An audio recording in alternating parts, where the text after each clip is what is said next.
رسول المسدد المصطفى الأمجد المحمود الأحمد أعني أبا القاسم محمد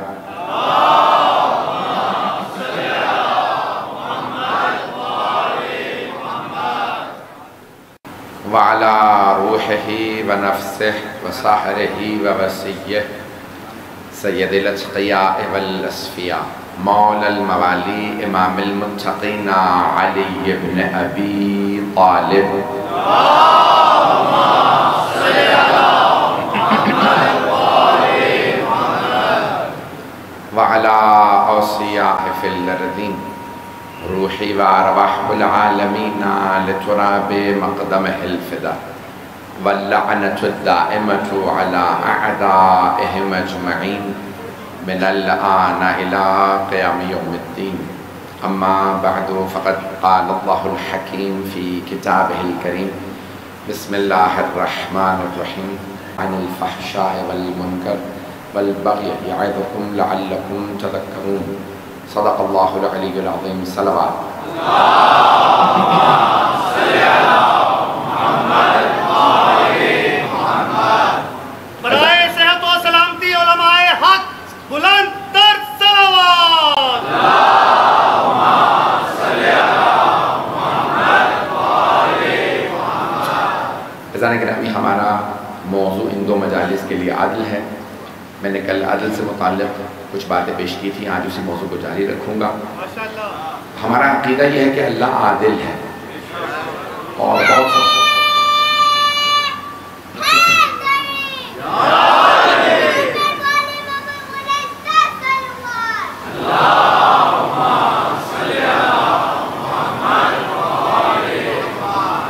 بہت سے مسلمان ہمیں یہ احساس دلانے کی کوشش کرتے ہیں کہ اللہ رحمان و رحیم ہے، تو اس لیے ہمیں کسی کو برا نہیں کہنا چاہیے. اگر ہم برا کہیں ایسا نہ ہو کہ وہ ان کو بخش دے.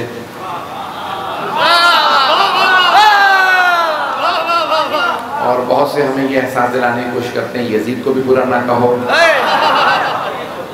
پڑھایا نا کسی صاحب نے، تو انہوں نے کہا یزید کو بھی برا کہنے کی ضرورت نہیں ہے، امام حسین بہت کریم ہیں، تو اگر امام حسین علیہ السلام نے یزید کو بخش دیا اور آپ نے اتنی لعنتیں کر رکھی ہیں تو پھر آپ کا کیا ہوگا؟ امام حسین جتنے بھی کریم ہوں اللہ سے زیادہ کریم نہیں ہیں. اگر اللہ نے شیطان کو بخش دیا تو پھر آپ کہاں کھڑے ہوں گے؟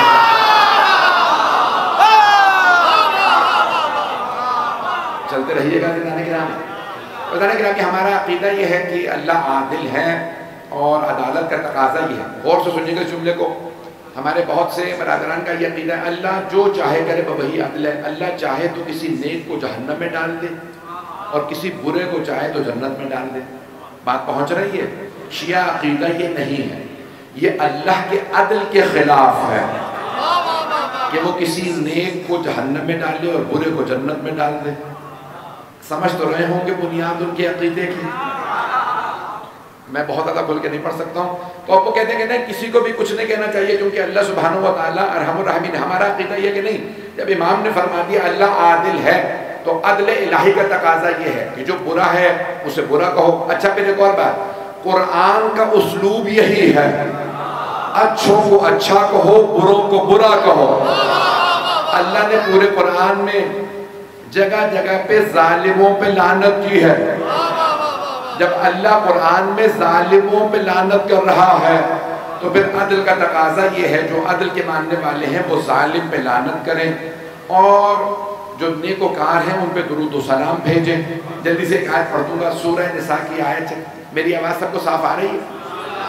مسلسل مجالس پڑھ رہا ہوں، تھوڑا بہت میرا کلام خراب ہے تو سن لیجیے گا. سورہ نساء کی آیت ہے. میں نے کل بھی عرض کیا تھا قانون دان بیٹھے ہیں. دو اصطلاحات عربی کی ہم نے یہ سب سے پہلے اگر آپ دیکھا جائے تو برطانیہ نے دنیا کے اندر ایڈمنسٹریشن اور قانون نافذ کیا. لوگ ہیں میرے ساتھ؟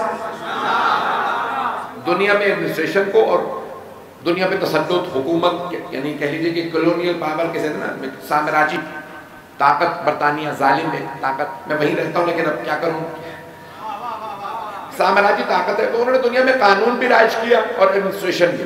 قانون جب دیا تو انہوں نے ایک اصطلاح استعمال کی ہے، فرسٹ ڈگری مرڈر انگریزی میں کہا جاتا ہے. اور قتل خطا عربی میں کہتے ہیں قتل عمد اور قتل خطا. اس کو غور سے سن رہے ہیں حضرات. قتل عمد عین میم دال عمد یہ قرآن نے اصطلاح استعمال کی ہے. اور قتل خطا مین سلوٹر انگریزی میں کہتے ہیں مین سلوٹر اور فرسٹ ڈگری مرڈر, یعنی ایک عمدن کو جا کے جان بوجھ کے کسی کو قتل کرے. اور ایک ہوتا ہے ایکسیڈنٹ ہو گیا, کوئی آدمی ہاتھوں مارا گیا, وہ بھی قتل ہے لیکن قتل خطا ہے. تو اب دنیا میں قانون دینے والا ملک ہے برطانیہ, اور وہاں پہ ایک پرانی یونیورسٹی ہے, کئی سو سال پرانی, نام ہے آکسفورڈ یونیورسٹی ہے. وہاں پہ لنکن ہاؤس ہے جہاں پہ سب سے پہلے قانون پڑھایا گیا تھا. توجہ, تو اب سے 600 سال پہلے جس نے قانون کی کتاب لکھی اس میں جملہ لکھا تھا محمد از the law giver. قانون دینے والی ہستی کا نام محمد ہے. توجہ, اب قانون رسول خدا نے دیا دنیا کو. مجمع چلے گا نا میرے ساتھ؟ تو قرآن میں آیت ہے سورہ نساء, چوتھا سورہ. عدالتیں بھی 4 ہیں پاکستان میں. میجسٹریٹ کورٹ ہے. لوگ پریشان تو نہیں ہوں گے کہ میں اس سارا پڑھوں گا؟ پھر سول ہے, پھر ہائی کورٹ ہے, پھر سپریم کورٹ ہے. تو چوتھی عدالت ہے سپریم کورٹ کی. سپریم کورٹ پہ معاملہ فائنل ہوتا ہے, آخری فیصلہ وہاں ہوتا ہے. علی کی عدالت بھی چوتھی عدالت ہے. چلتے رہیے گا. تو مولا جو فیصلہ دیتے ہیں وہ آخری فیصلہ. قرآن کی آیت سن لیجیے. قتل خطا پہلے اللہ نے بتایا, پھر آیت نمبر 94 میں اللہ بتا رہا قتل عمد. غور سے سنیے گا. وَمَن يَقْتُلْ مُؤْمِنًا مُتَعَمِّدًا, جو جانتے بوجھتے ہوئے عمدن کسی مومن کو قتل کر دے. اللہ بتا رہا قرآن میں فَجَزَاؤُهُ جَہَنَّمُ, اسے سزا ملے گی جہنم میں جانے کی. خالدن فیہا, ہمیشہ وہاں رہے گا. وَلَعَنَهُ اللَّهُ, اور اللہ اس پہ لعنت کرے گا. جو عمدن کسی مومن کا قتل کر دے وہ جہنم میں جائے گا, اللہ اس پہ لعنت کرے گا, ہمیشہ جہنم میں رہے گا. ایک عام مومن کا قتل کرے تو جہنم میں جائے, اور اگر کوئی جوانان جنت کے سرداروں کا قاتل ہو.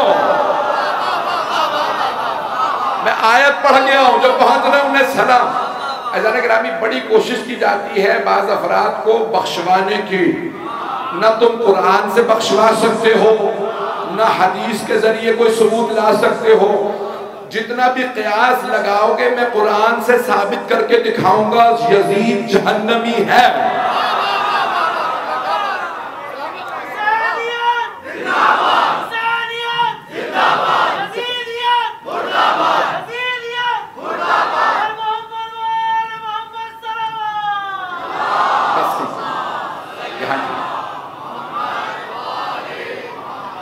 توجہ فرما رہے ہیں حضرت جانے کے رہے. جتنا بھی بہت سے مسلمان کوشش کرتے ہیں, مجھے پتہ نہیں تعجب ہے کہ یہ یزیدی نے کیوں مل رہا ہے. خوابوں میں بھی یزیدی آ رہا ہے. میں نے تو نام بھی نہیں لیا اس مولوی صاحب کا کہ کسی نے کہا میں نے خواب میں دیکھا یزید آیا تھا, میں نے پوچھا اللہ نے تجھے بخش دیا, کہا اللہ نے معاف کر دیا.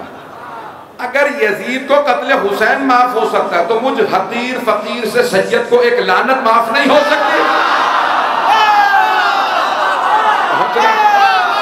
جو پہنچ رہے انہیں سلام.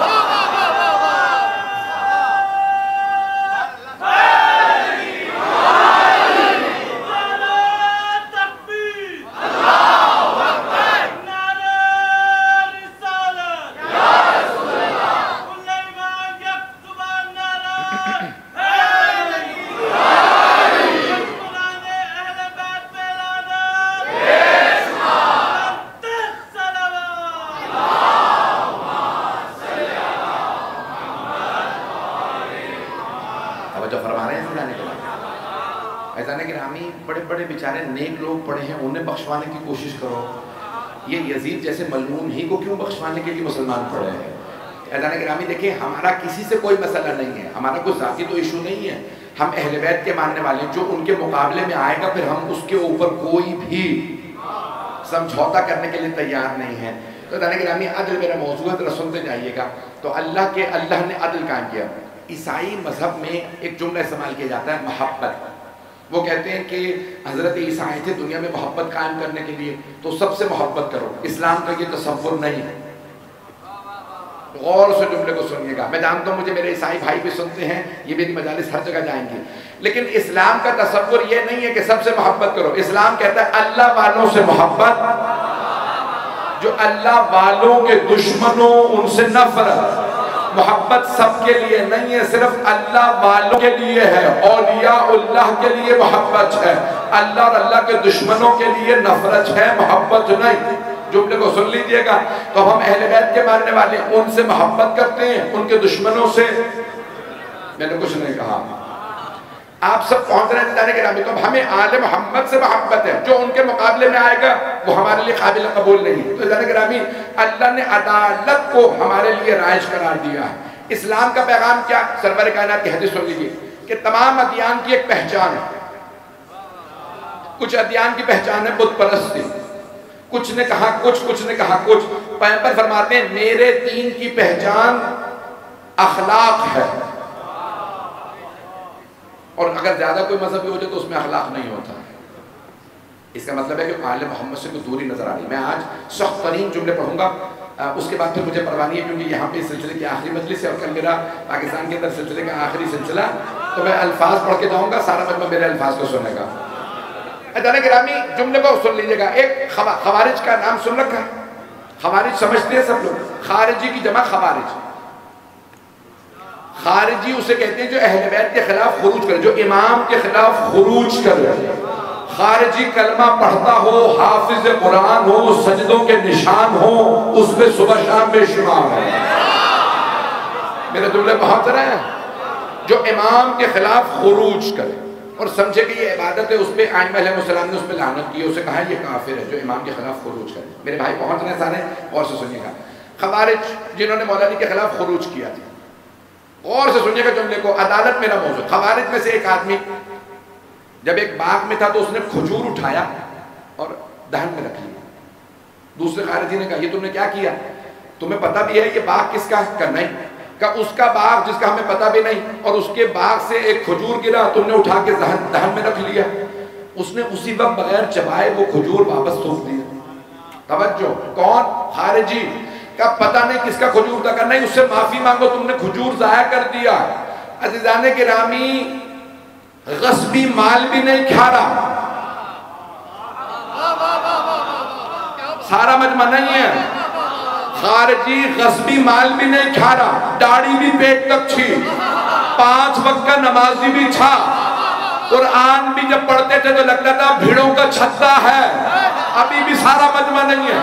خدا کی قسم شیعہ سنی مورخین نے یہی لکھا خوارج کے لیے, پیٹ تک داڑیاں, پیشانی پہ سجدوں کے نشان, غصبی مال بھی نہیں کھاتے تھے, ساری نمازیں بھی وقت پہ پڑھتے تھے, اور اس کے بعد کہتے تھے یا علی اکفرتا, یا علی آپ کافر ہیں. جسے پیغمبر کہہ رہے ہیں علی کل ایمان ہے. ابھی بھی مجمع نہیں ہے سارا. جسے پیغمبر فرما رہے ہیں یہ کل ایمان ہے, نمازیں پڑھ کے, سجدے کر کے, روزے رکھ کے, قرآن کی تلاوت کر کے, غصبی مال نہ کھا کے, اس علی کو مولا امیر کو کہہ رہے ہیں کافر. اب پتہ چلا جب انسان عدل الہی سے دور ہو, عادل امام سے دور ہو, جتنی مرضی نمازیں پڑھے وہی لعنتی ہے. چلیے گا.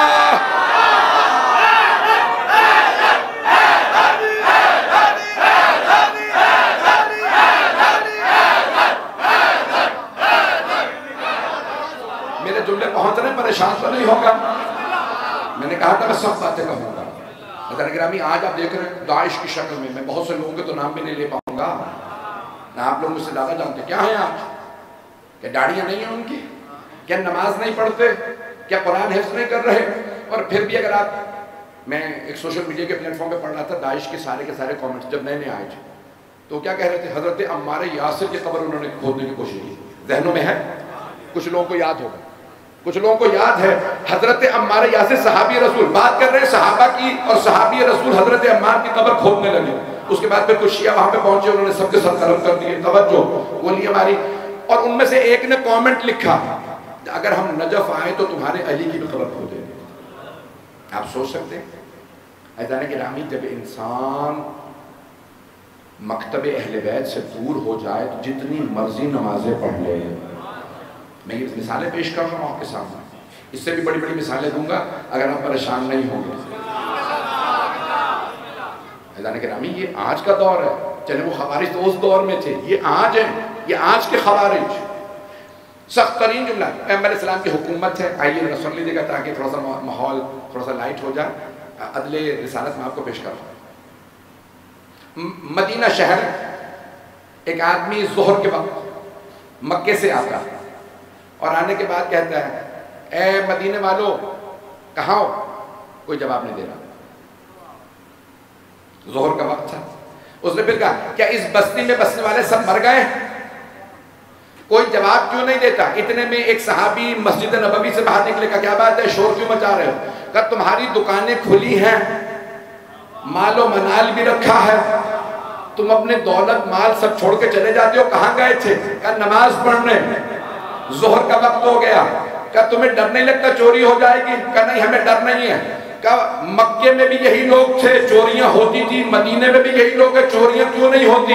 کہ یہاں مدینے میں محمد مصطفیٰ کی حکومت ہے. چور کو پتا ہے چوری کرے گا تو ہاتھ کاٹ دیا جائے گا. چور کا ہاتھ تب کاٹا جاتا ہے جب عادل حکمران ہو, جب حکمران خود ہی چور ہو. پہنچ رہے ہیں؟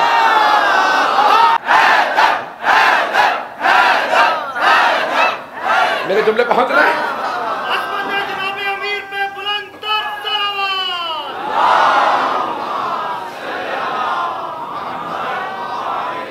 توجہ فرما رہے ہیں میرے بھائی؟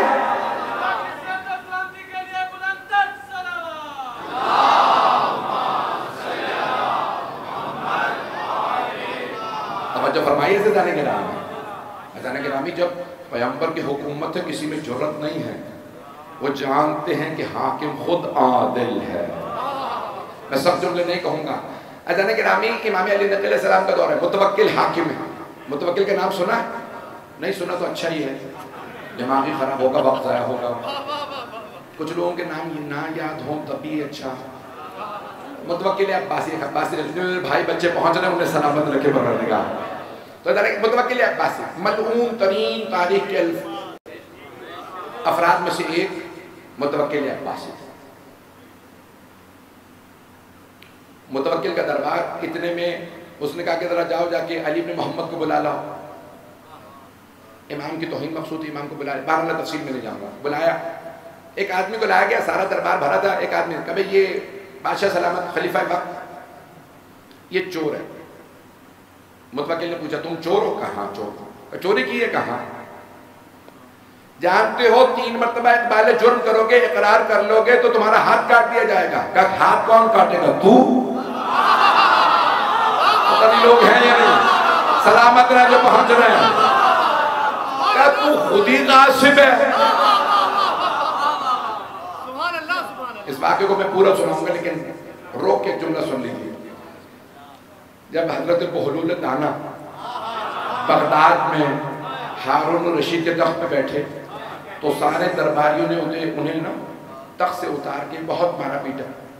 وہ رونے لگے, کونے میں بیٹھ گئے. اتنے میں ہارون آ گیا. پوچھا کیا بات ہے, یہ بہلول اتنا کیوں رو رہا ہے؟ کہ حضور آپ کے تخت پہ بیٹھ گیا تھا, ہم سب نے اسے تخت سے اتارا اور اس کی پٹائی کی ہے. کہ اچھا کیا, آئندہ میرے کپڑوں سے نہیں بیٹھے گا. اب جناب بہلول دانا چیخیں مار مار کے روئے چلے جا رہے ہیں. پورے دربار کا ماحول بدل گیا. کہ بہلول اتنا بھی نہیں پیٹے ہو کہ اب تک رو رہے ہو, کب تک روتے رہو گے؟ آدھا دن گزر گیا, چیخیں مارے جانے جا رہے ہیں, نہ دربار میں کچھ ہو پا رہا ہے نہ کچھ, یا باہر چلے جاؤ, یہاں پہ کیوں رو رہے ہو؟ ایک مرتبہ جناب بہلول دانا نے فرمایا میں اپنے لیے نہیں تیرے لیے رو رہا ہوں. ہارون نے کہا پتا تو ہے اپنے لیے رو, میرے لیے کیوں رو رہا؟ کہ میں اتنی سی دیر کے لیے آل محمد کے حق پہ بیٹھا تھا, اتنی سی دیر کے لیے بیٹھا تھا, اتنا پٹاؤں. تو کب سے بیٹھا ہے؟ تیرا سوچ سوچ کے رو رہا ہوں, تو کتنی مار کھائے گا؟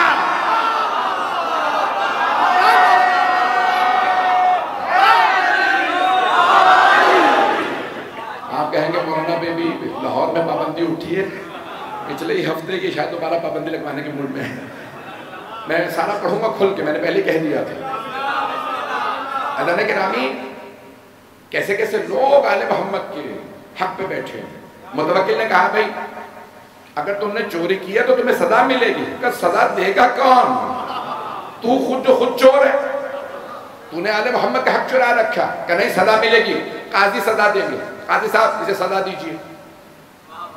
کہ چور اگر 3 مرتبہ مال جرم کر لے تو ہاتھ کاٹ دیا جائے گا. کہ کہاں سے؟ توجہ, ہاتھ کہاں سے کاٹا جائے گا؟ ایک مرتبہ پہلے قاضی سے پوچھا بتائیے ہاتھ کہاں سے کٹے گا؟ اس نے کہا بھئی عام عرف عام میں کلائی تک ہاتھ کہا جاتا ہے, کلائی سے کاٹ دو. فوراً متوکل نے جو باقی علماء بیٹھے تھے ان سے پوچھا متفق ہیں آپ؟ کا نہیں. قرآن میں اللہ نے کہا فَغْسِلُوا وُجُوهَكُمْ وَأَيْدِيَكُمْ إِلَى الْمَرَافِقِ, چہروں کو دھو وضو کے لیے اور ہاتھوں کو کوہنیوں تک. ہمارا ترجمہ کوہنیوں سمیت. کہ جب اللہ نے کہا ہاتھ کاٹ, فَقْطَعُوا أَيْدِيَهُمَا, چور چاہے مرد و السارق و السارقہ تو فَقْطَعُوا أَيْدِيَهُمَا, چور مرد و عورت و ہاتھ کاٹ دو. اللہ نے کہا ہاتھ دھو تو کوہنیوں سمیت, تو کوہنی سے کاٹو. اس نے آیت بھی پڑھ دی. متوکل نے کہا یہ بات اچھی لگ رہی ہے. تیسرے نے کہا نہیں, عرف عام میں کندھے سے لے کے ہاتھ تک سب ہاتھ کہا جاتا ہے, کاندھے سے کاٹ دو. چور بیچارہ کبھی کلائی پکڑ رہا ہے, کبھی کوہنی, کبھی کاندھے پہ ہاتھ رکھ رہا ہے, کاٹوں میں کہاں سوئے. کہا بھئی متفق ہیں آپ؟ چوتھے سے پوچھا, کہا نہیں, بیچ سے کاٹ دو, کوہنی اور کلائی کے بیچ سے کاٹ دو تاکہ نہ ادھر نہ ادھر. قیاس کر لیا. قیاس تو سمجھتے ہیں آپ؟ جو قیاس نہیں سمجھتے میں نہیں سمجھا سکتا. چلے بھئی جس کے بھی تو ایک مرتبہ کہ بھئی اب اختلاف ہو گیا, کیا کیا جائے؟ سارے کے سارے دربار نے پوچھا بادشاہ سلامت کیسے کیسے لوگ خلیفہ بن گئے تھے جنہیں نہ قرآن آتا تھا نہ حدیث معلوم تھی. کیا کیا جائے؟ علماء میں بھی اختلاف ہو گیا. سب آیتیں پڑھ پڑھ کے سنا رہے ہیں. سارے دربار نے کہا پھر کیوں نہیں پوچھتے علی نقی سے, یہ علی کے بیٹے ہیں, قرآن کے وارث ہیں. ایک مرتبہ پوچھا فرزند رسول بتائیے ہاتھ کہاں سے کاٹا جائے گا؟ ان چاروں میں سے کون صحیح ہے؟ مولانا نے کہا چاروں غلط. توجہ, مولانا نے فرمایا چاروں غلط ہیں. کہ پھر کیوں ہاتھ کہاں سے کاٹا جائے گا؟ کہ صرف 4 انگلیاں. میرے جد رسول خدا نے حکم دیا تھا صرف 4 انگلیاں, مولا علی نے صرف 4 انگلیوں کا حکم دیا. سارا دربار چیخنے لگا.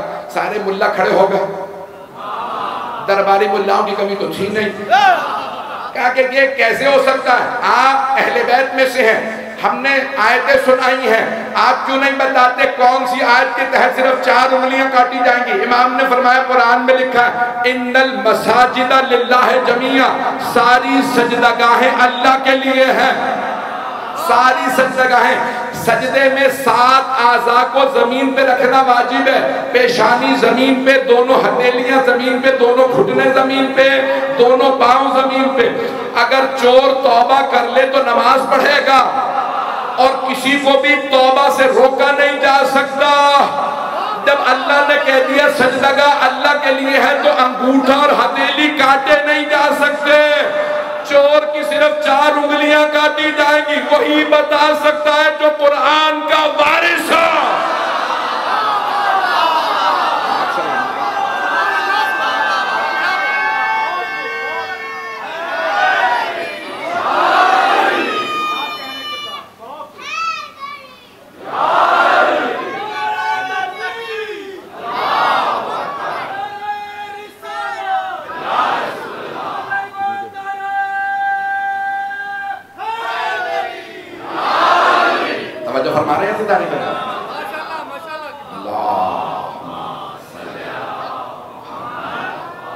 توجہ فرما رہے ہیں نا عزیزان گرامی. میرے محترم سامعین عزیزان گرامی, آل محمد دنیا میں عدل و انصاف قائم کریں. آج میرے بڑے بڑے معزز یہاں پہ بزرگ اور محترم لوگ بیٹھے ہیں. میں ایک جملہ کہہ رہا ہوں, پوری دنیا میں آج ایک شور مچایا جا رہا ہے, خصوصاً خاص طور سے عیسائیوں کی طرف سے. وہ کیا کہتے ہیں؟ بار بار ایک ہی جملہ کہتے ہیں, دنیا میں ہمیں امن چاہیے. We want peace, ہمیں دنیا میں امن چاہیے. دنیا میں امن قائم ہو ہی نہیں سکتا جب تک کہ عدالت رائج نہ ہو. جب مجھے تقریر کے لیے کہا گیا تھا بتانے کے چرچ میں, تو میں نے وہیں پہ یہ کہا تھا اور سب نے اس بات پہ اقرار کیا اور میں نے دلیلیں پیش کی. عزیزان گرامی, جب تک عدل نہ مل رہا ہو, آپ جس کا حق مارا گیا اسے کہہ رہے ہیں آپ امن سے رہیے, اسے عدل تو دلواؤ, وہ خود بخود امن میں آ جائے گا. جب کسی کو عدل ہی نہیں مل رہا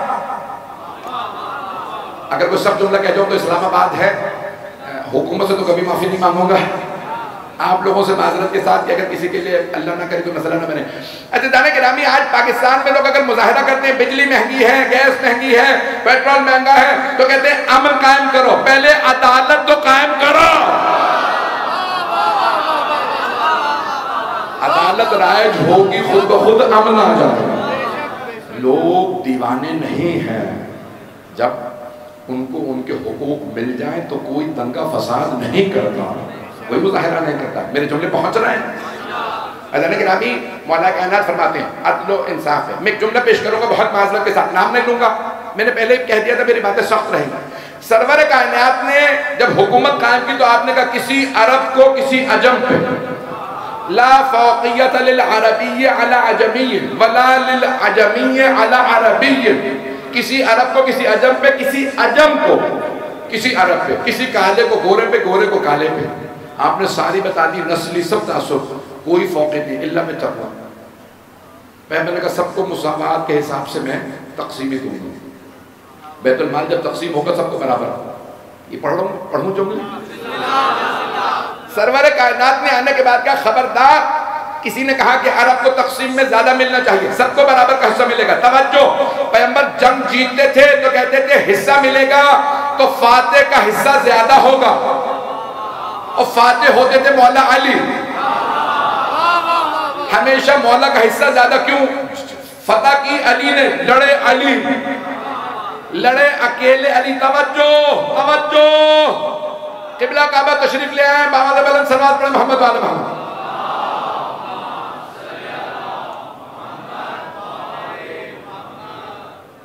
بس میں جملے کو پیش کر رہا ہوں، سارے بچے کی توجہ۔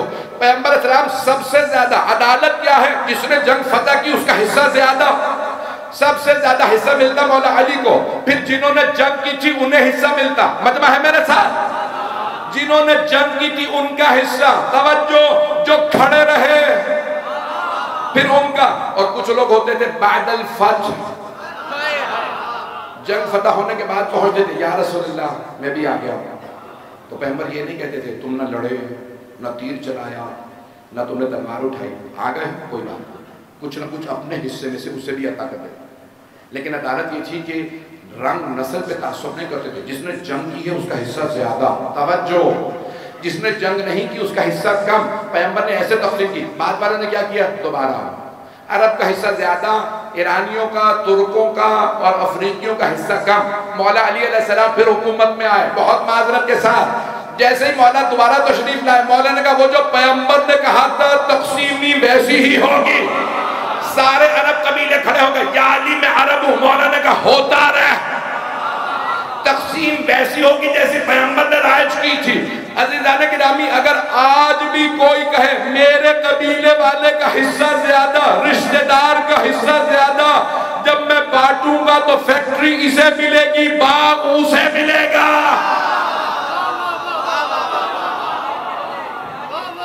سنت نبوی نہیں ہے، یہ عدالت علوی نہیں ہے۔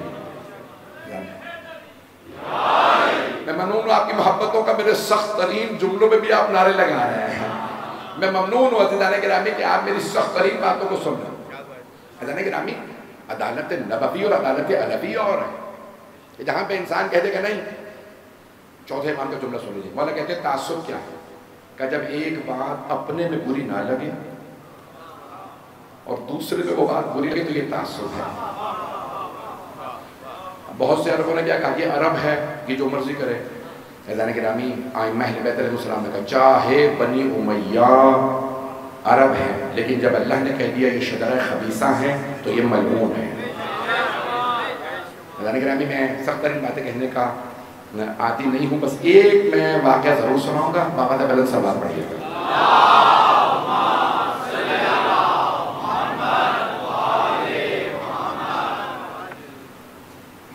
عزیزان گرامی، مولا سید الشہداء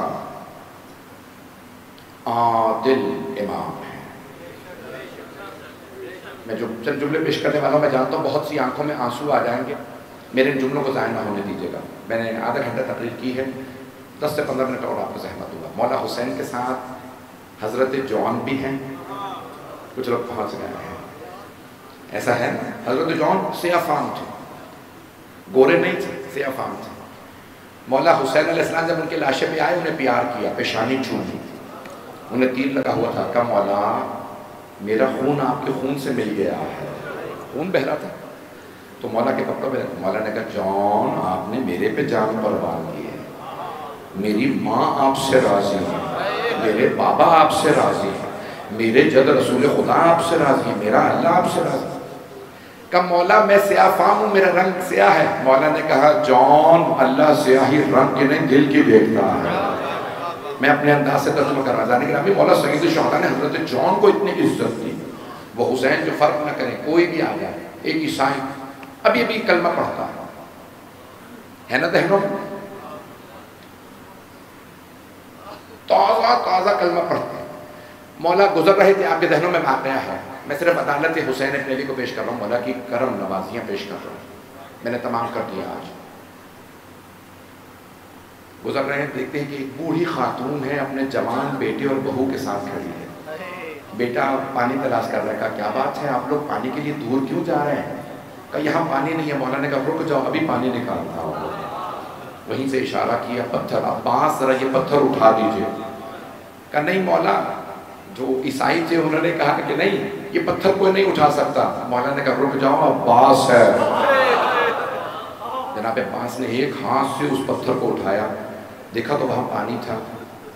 اس عیسائی بوڑھی خاتون نے کہا ہمیں بزرگ بتا کے گئے تھے کہ کوئی نبی یا کوئی وسیحی یہاں سے پانی نکالے گا, آپ بتائیے کون ہے؟ کہا تم نے آخری نبی محمد کا نام سنا؟ ہاں. کہا میں انہی کا نواسا ہوں. اس عیسائی خاتون نے اپنے بیٹے سے کہا بیٹا فوراً کلمہ پڑھو, ان کے اوپر ایمان لاؤ, یہ اللہ کے ولی ہیں, یہ جانشین ہیں. عزیزان گرامی, عیسائی کربلا کے اندر عیسائی کلمہ پڑھ لیتا ہے. ایک اور جملہ پیش کروں گا بہت معذرت کے ساتھ. حضرت زہیر قین مولا علی کے سائڈ پہ نہیں تھے, علوی نہیں تھے, عثمانی تھے. توجہ سے سنیے گا جملے کو, شیعہ نہیں تھے, صرف اور صرف کربلا میں ساتھ ساتھ چل رہے تھے. کوفے کے سرداروں میں سے تھے, نواب تھے کوفے کے. جب ساتھ ساتھ چل رہے تھے, بہت طاقتور. تو ان کی زوجہ نے کہا کیا بات ہے, بار بار اتنے پریشان کیوں ہیں, کیوں نہیں بولتے؟ کہا ساتھ میں حسین چل رہے, میرا دل حسین کی طرف ہے. کہا ایک مرتبہ مل لیجیے, تسلی ہو جائے گی. جب ملنے آئے, مولا کے سامنے صرف 2 زانو ہو کے بیٹھے. ایک نوجوان نے, ایک بچے نے مجھ سے سوال کیا تھا. ایک نوجوان نے کہا مولا نے کیا کہا تھا زہیر قین سے؟ میں نے کہا لمبا چوڑا نہیں تھا, لیکن کہا حسین نے تھا. پتہ نہیں میرا جملہ پہنچا یا نہیں پہنچا. مولا کی تقریر نہیں تھی, جملہ صرف ایک ہے, 2 جملے مولا نے فرمائے. لیکن حضرت زہیر قین نے جب مولا کی زیارت کی, عاشق ہو گئے. کہا حسین اب تک میں آپ کو نہیں پہچانتا تھا, آپ کے بابا کو نہیں پہچانتا, اب جب میں پہچان گیا. واپس آئے, اپنی زوجہ سے کہا میں طلاق دینے کے لیے تیار ہوں, کیونکہ میں نے فیصلہ کر لیا ہے مرنے کا. کیا مطلب؟ کہ میں حسین ابن علی سے ملا ہوں, اگر میں نہ ملا ہوتا تو اور بات تھی, اب جب مل لیا اب میں حسین کو نہیں چھوڑ سکتا. کہ مجھے کیوں طلاق دے رہے ہیں؟ کہتا کہ تم باعزت کوفے جا سکو. یہاں پہ جو یزید لشکر بھیج رہا ہے کوئی زندہ نہیں رہے گا, یہ مستورات کو بھی قیدی بنا لیں گے. آنے والا عبید اللہ بن زیاد کا لشکر ہے, عمر سعد کا لشکر ہے. عزیزان گرامی, عدالت امام حسین علیہ السلام کیا ہے؟ سنیے گا جملے کو, میں جانتا ہوں میں نے بہت زیادہ وقت لے لیا. امام حسین شب عاشور کہتے ہیں جو جانا چاہتا ہے چلا جائے. زہیر قین اگر جانا چاہتے ہیں چلے جائیے, میں وعدہ کر رہا ہوں آپ یہاں تک آئے ہیں, میں آپ کی شفاعت کر دوں گا. جناب زہیر قین نے پوچھا مولا ہوگا کیا کرنا, عاشورے کے دن کیا ہوگا؟ زہیر قین سر قلم کر دیے جائیں, بازو قلم کر دیے جائیں, بے دردی سے لاشوں کو پامال کیا. تو جناب زہیر قین نے بس ایک سوال کیا, اے حسین مولا یہ بتائیے کتنی مرتبہ ایسا ہوگا؟ مولا نے فرمایا ایک بار. کہا اے حسین اگر 70 مرتبہ, اور ایک روایت میں 70,000 مرتبہ میرے جسم کے ٹکڑے ٹکڑے کر دیے جائیں اور میرے ان ٹکڑوں کو آگ لگا کے راکھ اگا دی جائے, مجھے قبر نصیب نہ ہو, میں اب آپ کا ساتھ نہیں چھوڑوں گا. عدالت حسینی یہ ہے کہ اے زہیر قین جانا چاہیں چلے جائیں, میں پھر بھی شفاعت کر دوں گا. مولا نہیں, اب آپ کو نہیں چھوڑ سکتا. بھئی صرف ایک مثال اور سن لیجیے. میں جانتا ہوں آپ پہلو بھی نہیں بدل پا رہے ہیں، لوگ بہت دیر سے بیٹھے ہیں. آج مجھ سے درخواست کی ہے کسی جوان نے کہ جناب سکینہ کے مصائب پڑھیے گا، لیکن میں بیوی کے مصائب پڑھنے سے پہلے ایک اور مثال دے دوں کربلا سے آپ کو. میرے ساتھ رہیے گا. میں جانتا ہوں آپ، میں نے صرف نام لیا، بیوی کا آنسو آ گئے ہیں. ایک اور مثال سنیے. 97 برس سب سے جو بزرگ شہید کربلا ہے نا، وہ ہے حضرت سعید. 97 برس کے، 100 میں سے 3 کا. ان کی کمر جھکی ہوئی تھی، ان کی بھویں بڑی ہوئی تھی، چہرے پہ آئی ہوئی تھی، چل نہیں پاتے تھے، ٹانگیں کمزور تھیں. ایک مرتبہ مولا کی خدمت میں آئے ظہر سے پہلے. مولا اجازت ہے میں میدان کارزار میں جاؤں آپ پہ شہید ہونے، آپ پہ قربان ہونے کے لیے؟ مولا نے فرمایا اے سعید، آپ سے چلا تو جا نہیں رہا. سعید آپ کو نظر نہیں آتا، آپ کی کمر جھکی ہوئی ہے. تو جناب سعید نے نا 3 پٹیاں نکالی. پہلی پٹی کمر پہ باندھی اور دونوں ہاتھ کمر پہ رکھے. کہا مولا دیکھیے میری کمر ٹوٹی ہوئی نہیں، میں دونوں ہاتھ جب کمر پہ رکھتا ہوں نا میری کمر سیدھی ہو جاتی. پھر دوسری پٹی انہوں نے اپنی بھووں پہ باندھی. کہا مولا میری آنکھیں دیکھ لیتی ہیں، میں نے اپنی بھووں کو باندھ لیا ہے. کہا مولا میرے پاس ایک تیسری پٹی بھی ہے، جب مجھے کوئی گھوڑے پہ سوار کرا دے گا نا، میں اس سے کہوں گا میرے دونوں پاؤں باندھو تاکہ میں گھوڑے سے گر نہ جاؤں. مولا نے ایک مرتبہ جناب سعید کو دیکھا، پھر فرمایا سعید ابھی ظہر ہونے والی ہے، میں جب نماز پڑھوں گا نا آپ میرے سامنے کھڑے ہو جائیے گا. اے سعید آپ میرے سامنے کھڑے ہو جائیے گا، میری نماز بھی مکمل ہو جائے گی اور آپ اپنی قربانی بھی دے گے. اگر دیکھ سکے تو اس وقت روشنی کم ہے لیکن میری طرف ضرور دیکھیے گا. ایک ملعون نے عمر سعد نے ایک مرتبہ کہا حسین اس وقت نماز میں ہے، یہ علی کا بیٹا ہے، حسین کو نماز ہی میں مار دو، ہم لڑ نہیں پائیں. جیسے ہی تیر اندازوں نے تیر چلایا نا، مولا کی نماز شروع تھی، سامنے جناب سعید کھڑے تھے، چند اصحاب مولا کی حفاظت کر رہے تھے. جناب میری طرف دیکھیے گا، جناب سعید نے دونوں ہاتھ کمر پہ رکھے، کمر کو سیدھا کیا، جیسے تیر آیا نا سینے میں لیا. تیر تکون ہوتا ہے، تیزی سے سینے میں جاتا ہے، نکالنا بہت مشکل ہوتا ہے. جب ان کے سینے میں تیر لگا نا ان کے لب کانپنے لگے. ایک مرتبہ دوسرا تیر سینے میں لگا، تیسرا، 7 تیر لگے. ایک تیر ان کی گردن میں لگا. جیسے گردن میں تیر لگا انہوں نے نگاہوں کو بلند کیا اور ایک دعا کی، پروردگار بس اتنی طاقت دے دے تیرے حسین کی نماز ثواب، میں تب تک زمین پہ نہ گروں جب تک حسین نماز میں. وہ کھڑے رہے. ایک مرتبہ ان کے کانوں میں آواز آئی مولا حسین کی، السلام علیکم ورحمۃ اللہ وبرکاتہ. جناب سعید نے دم توڑ دیا. جیسے گرنے لگے مولا مصلی سے تیزی سے اٹھے، ایک ہاتھ ان کی گردن کے پیچھے رکھا، دوسرا ان کی کمر کے پیچھے رکھا، آرام سے انہیں زمین پہ لائے. انہوں نے کانپتے ہوئے لبوں سے پوچھا مولا اے حسین کیا آپ مجھ سے راضی ہیں؟ مولا کیا آپ مجھ سے راضی ہیں؟ مولا نے ایک مرتبہ جناب سعید کے آنسوؤں کو صاف کیا، کہ سعید میں آپ سے راضی ہوں، میری ماں فاطمہ راضی، میرے بابا علی راضی، میرے جد رسول خدا راضی، میرا اللہ آپ سے راضی. سعید آپ نے اتنی قربانیاں دی. جناب سعید نے ایک مرتبہ کہا مولا مجھے شہادت کا مرنے کا کوئی افسوس نہیں، افسوس یہ ہے کہ آپ تنہا رہ گئے. مولا اب آپ کے پاس کوئی نہیں رہا.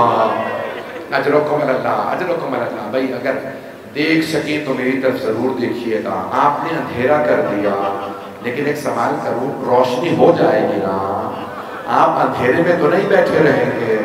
ہائے ایک بی بی جو زندان میں اندھیرے میں رہے. اجرکم اللہ. رونے میں بخل نہ کیجیے.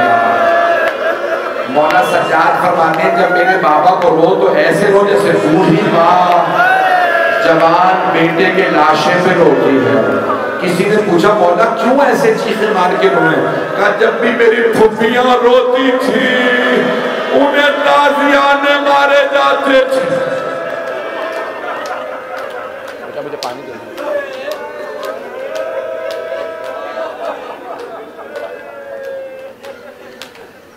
اجرکم اللہ. بس بھائی میں میرے بزرگ برداشت نہیں کر پا رہا. میں تو بھی پڑھوں گا مسائل تو ایک جملہ کہوں آپ سے.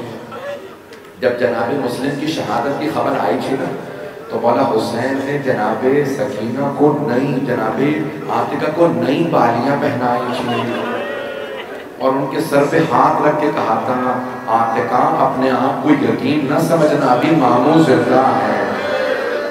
جناب سکینہ دیکھ رہی تھی اگر کوئی بچی یتیم ہو جائے اس کے سر پہ شفقت کا ہاتھ رکھا جاتا ہے، اسے نئی بالیاں پہنائی جاتی ہیں۔ جب شام غریبہ آئی بی بی انتظار میں تھی میرے سر پہ کوئی شفقت کا ہاتھ رکھے، مجھے کوئی نئی بالیاں پہنائے۔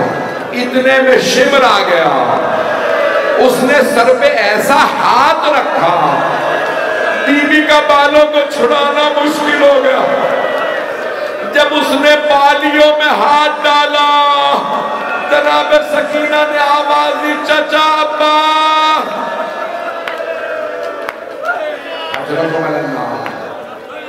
آج مجھ سے پڑھا نہیں جا رہا، میں رونے میں بخل نہ کیجیے گا، اسی بلند آواز سے گریہ کرتے رہیے گا۔ آج پڑھوں آپ کے ساتھ بس ایک روایت پڑھوں گا۔ جناب سکینہ بہت مظلومہ ہیں، میں ہمیشہ کہتا ہوں شہیدہ، جانتے ہیں کیوں؟ آپ کہیں گے شہیدہ کیوں کہیں؟ کہتے جانے کی رامی اگر کوئی طبیعی موت مرتا ہے تو کہتے ہیں وفات ہو گئی، انتقال ہو گیا، لیکن اگر کوئی ظلم کے نتیجے میں مرے تو اسے شہید کہا جاتا ہے۔ نہ جانے کتنے تماچے لگے۔ حضرت اللہ، میں آج ایک روایت پڑھنے والا تھا، پتہ نہیں پڑھوں نہ پڑھوں سوچ رہا ہوں، بہت پریشان ہوں۔ ایک بہت بڑے عالم گزرے ہیں سید ابراہیم دمشقی، اور سید محسن الامین العاملی نے اپنی اعیان الشیعہ میں یہ واقعہ لکھا ہے۔ کہتے ہیں کہ ایک مرتبہ سید ابراہیم دمشقی بہت بڑے عالم تھے، 70 برس کے قریب تھے، ان کی 4 بیٹیاں تھیں، بیٹا نہیں تھا۔ ان کی بڑی بیٹی نے کہا بابا میں نے خواب میں دیکھا ہے ایک چھوٹی سی بی بی آئی ہے اور کہتی ہے میری قبر میں پانی آ گیا ہے، میں حسین کی بیٹی ہوں، اپنے بابا سے کہو میری قبر کی تعمیر کروا دیں۔ جب سید ابراہیم دمشقی نے کہا بیٹی اپنا خواب بہنوں کو نہ سنانا، بیٹی نبیوں اور اماموں کی بیٹیوں کی قبریں کھودنا حرام ہے، اپنا خواب کسی کو نہ سنانا۔ بیٹی نے کہا ٹھیک ہے بابا جان میں کسی کو خواب نہیں سناؤں گی۔ دوسرے دن دوسری بیٹی نے کہا بابا میں نے ایسے خواب دیکھا ہے ایک چھوٹی سی بیوی مجھے رو کے کہتی ہے میں حسین کی یتیمہ ہوں، اپنے بابا سے کہو میری قبر میں پانی آ گیا۔ بڑے بڑے جید علماء نے یہ لکھا ہے، اب سے تقریباً 100 برس پہلے ایک مرتبہ سید ابراہیم دمشقی نے کہا بیٹی اپنی بہنوں کو خواب نہ سنانا، نبیوں اور اماموں کی بیٹیوں کی قبروں کو کھودنا حرام ہے، بیٹی یہ خواب کسی کو نہ سنانا۔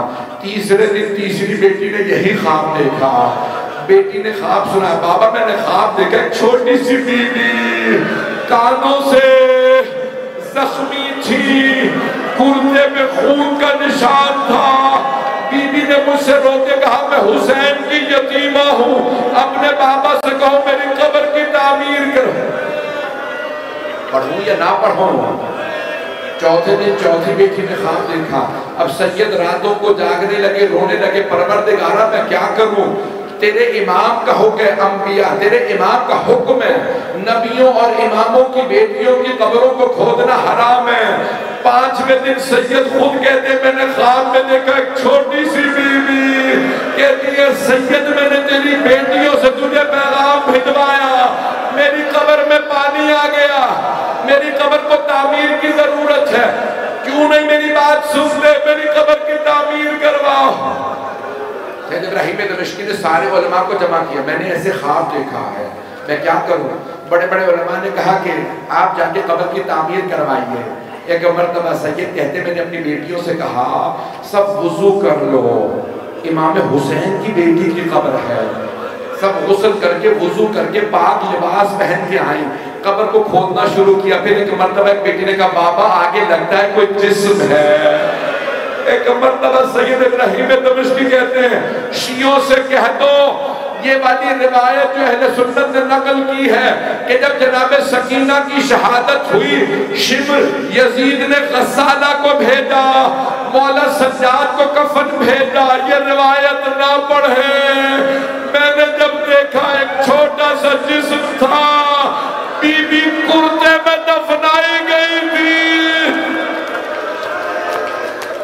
اجرکم اللہ، اجرکم اللہ۔ سید ابراہیم دمشقی نے کفن دیا، بڑے بڑے جید علماء نے واقعہ لکھا ہے، ہاتھ جوڑ کے پڑھوں گا، قبر سے پانی نکالا، سید کی بیٹیوں نے ایک مرتبہ بی بی کا جسد مطہر اٹھایا، ایک بیٹی نے کہا میں نے دیکھا کانوں پہ ابھی بھی زخموں کے نشان تھے، مجھے معاف کر دیجئے، اب آپ برداشت نہیں کر رہے، خدا کسی کو غم شبیر کے سوا کوئی غم نہ دے۔ پڑھوں یا نہیں پڑھوں؟ بس میں نے ہاتھ جوڑ کے آخری جملہ پڑھ رہا۔ جب جناب زینب نے مولا سجاد سے پوچھا اے سید سجاد میں سکینہ کا کرتا اتار دوں یا رہنے دوں، مولا نے کہا پھپھی اماں میری بہن کے زخم تازہ ہے، کرتا نہ اتاریے گا، ایسے ہی غسل دے دیجئے۔ مولا نے گلے میں توق، ہاتھوں میں زنجیریں، پاؤں میں بیڑیاں، چھوٹی سی بہن کا لاشا اٹھایا۔ کبھی قیدی بھی زندان میں قبریں بناتے ہیں، مولا نے قبر تیار کی زندان میں، لاشا اٹھا کے آواز دی ہوگی اے میرے 72 کے لاشیں اٹھانے والے بابا اپنی بیٹی کا لاشا لے لیجئے۔ الا لعنت اللہ علی القوم الظالمین وسيعلم الذین ظلموا أي منقلب ينقلبون۔ بس بیٹی کوئی نہ اٹھے، 2 منٹ کی زندگی۔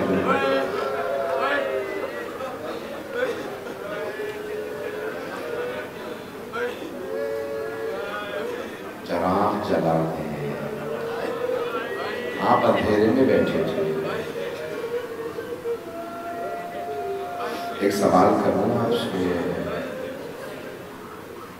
آپ نے صرف مصائب سنے ہیں، آپ نے دیکھا تو کچھ نہیں ہے۔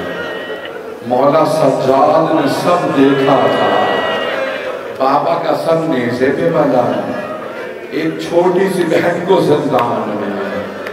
میں جانتا ہوں میں نے مسائل چھوڑ دی، میں نے نہیں پڑھے، میرے بہت سے بھائی برداشت نہیں کر رہے تھے، میرے بزرگ برداشت نہیں کر رہے، میں بھی بیٹیوں والا ہوں، مجھ سے جناب سکینہ کے مسائل پڑھے نہیں جاتے، بس میں اگر کوئی جملہ سب پڑھ گیا تو مجھے معاف کر دیجئے گا۔ آئیں بھائی میں ایک دعائیہ جملہ کہوں گا، سب ہاتھوں کو بلند کیجئے گا۔ سید اعجاز حسین نقوی صاحب کی بیٹی کے لیے دعا کے لیے کہا گیا، بہت سے لوگوں نے مجھ سے التماس دعا کی ہے، پروردگارا کبھی زندان میں بھی قبریں بنائی جاتی ہیں، کبھی چھوٹے بچوں کو بھی تماچا مارا جاتا ہے۔ میں نے ابھی بھی دیکھا مستورات بھی آ رہی ہیں، خواتین مجالس میں بہت آئی ہیں۔ میں آپ سے سوال کروں، اگر آپ میں سے کوئی مرد کسی چھوٹی بچی کے ساتھ آ رہا ہو اور وہ کیا پوچھے گا، پانی پلا دیا تھا یا نہیں؟ یہی پوچھے گا نا، پانی پلا دیا۔ کوئی ایسا تو نہیں ہے جو پوچھے تماچا کس نے مارا تھا۔ بس بھائی میں ہاتھ جوڑ کے ہاتھوں کو بلند کیجئے گا، پروردگارا پروردگارا۔ روایت کے الفاظ ہیں کہ جب جناب سکینہ دربار میں تھی نا تو یزید نے پوچھا تھا بچی کون ہے، بی بی کے لب ہلے، آواز نہیں آئی۔ اس نے دوبارہ پوچھا کیا نام ہے، بی بی کے لب ہلے، پھر بی بی نے اپنی آنکھوں سے گلے کی طرف اشارہ کیا۔ اس نے کہا ذرا گلے کی رسی کا، میری پھوپھیوں کے قد بڑے ہیں، میرا قد چھوٹا ہے، میری پھوپھیوں کے ہاتھوں میں رسیاں میرے گلے میں۔ اس نے پوچھا بتاؤ کون ہو، کہا نا سکین بنت الحسین، میں حسین علیہ السلام کی بیٹی سکینہ ہوں۔ ایک مرتبہ اس نے تش سے کپڑا ہٹایا، کہا یہ تمہارے بابا کا سر ہے۔ بی بی نے رو کے کہا ہاں یہ میرے بابا۔ کہا بابا محبت کرتے تھے، کہا بہت زیادہ، کہا بلا سکتی ہو تو بلا لو۔ بی بی نے جلے ہوئے کرتے کا دامن پھیلایا، کہا بابا میری محبت کا واسطہ، بابا میرے پاس آ جائیے۔ ایک مرتبہ سر بی بی کی آغوش میں گیا، بی بی نے سر کو سینے سے لگایا، رو کے ایک جملہ کہا بابا جب خیمے سے گئے تھے رگیں کٹی ہوئی نہیں تھی، کس نے رگوں کو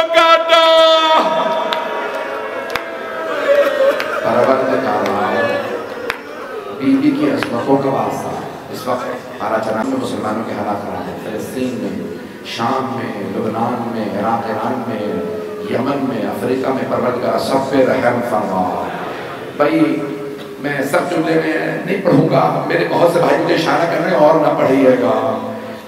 پروردگار سید اسرار حسین نقوی، سید اقبال حسین نقوی، سید وقار حسین سیدی، سب کے درجات بلند فرما۔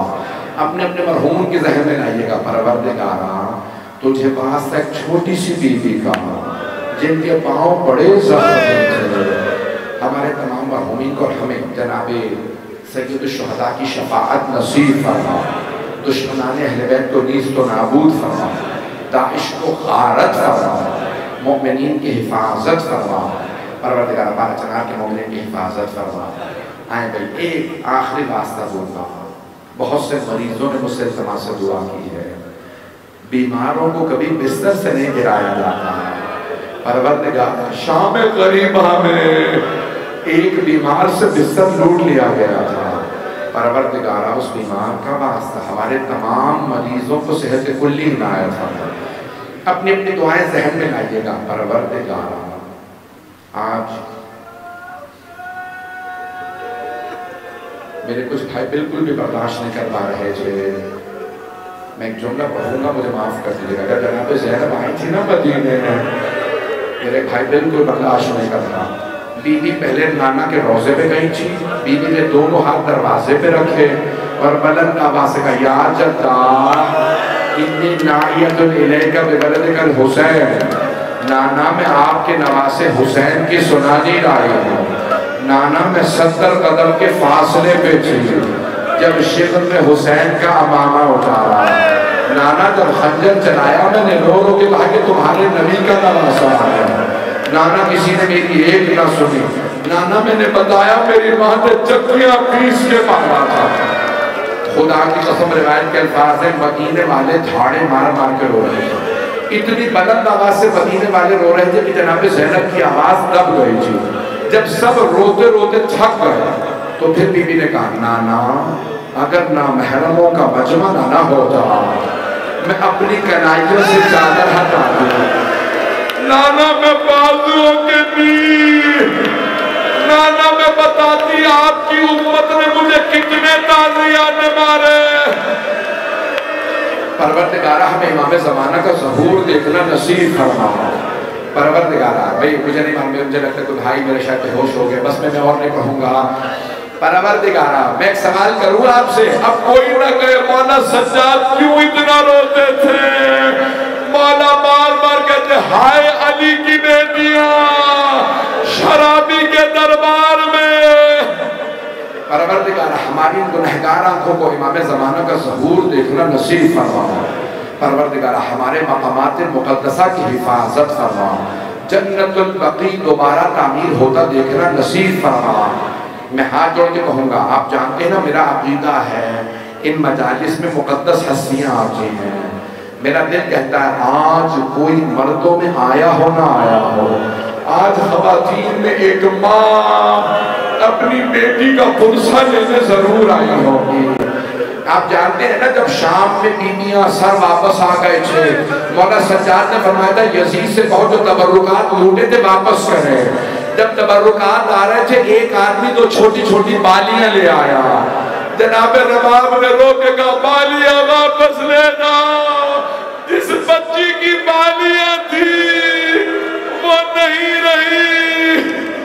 پروردگارہ تو جناستم کی عظمتوں کا ہمیں امام زمانہ کا ظہور دیکھنا نصیب فرما۔ پروردگارہ ہماری گنہگار آنکھوں کو مولا کا ظہور دیکھنا نصیب فرما۔ پروردگارہ ہمیں امام زمانہ کا، پروردگارہ ہمیں ہمارے امام کے آبان و انسان میں شمار فرما۔ ربنا تقبل منا انك انت السميع العليم بحق محمد وآله الطيبين الطاهرين المعصومين۔